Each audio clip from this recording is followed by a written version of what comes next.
YouTube দেখে straightening করা শিখে স্ট্রেটনিং করার রেজাল্ট।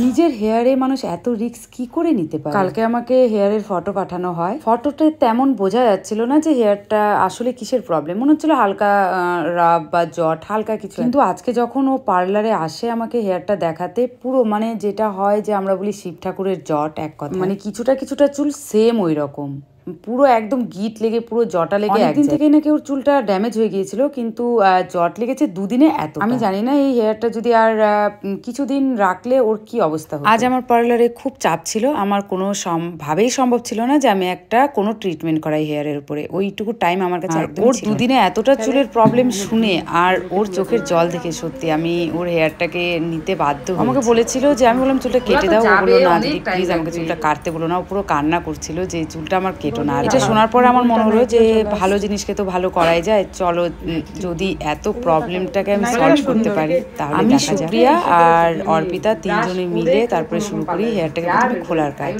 খুলতে আমাদের অনেকটা টাইম লেগে, যেহেতু হেয়ারটা খুব ড্যামেজ ছিল আমাদের খুব সাবধানে খুলতে হচ্ছিল যাতে হেয়ারটা না। ওকে যে আমি টাইম দেবো যে 2-3 দিন পরে এসো, ততদিনে যদি আরো বেশি হয়ে যায় তার জন্য আমি কাজ শুরু করে দিই।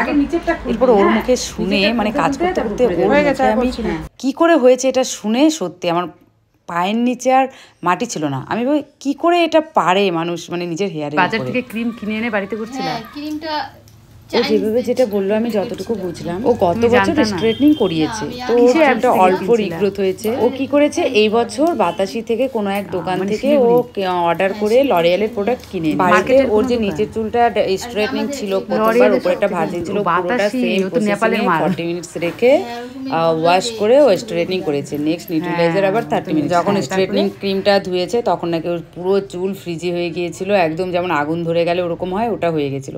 ফের ওর উপরে ও ভালো করে স্ট্রেটনিং করেছে, করে তারপরে কিছুদিন পরে ওর চুল নাকি নিচ থেকে জটা লাগা শুরু। রোদ ছাড়াতো 2 দিন এমন হয়েছে যে পুরো চুল এক রাতের ভেতরে পুরো জটা পাকিয়ে গেছে।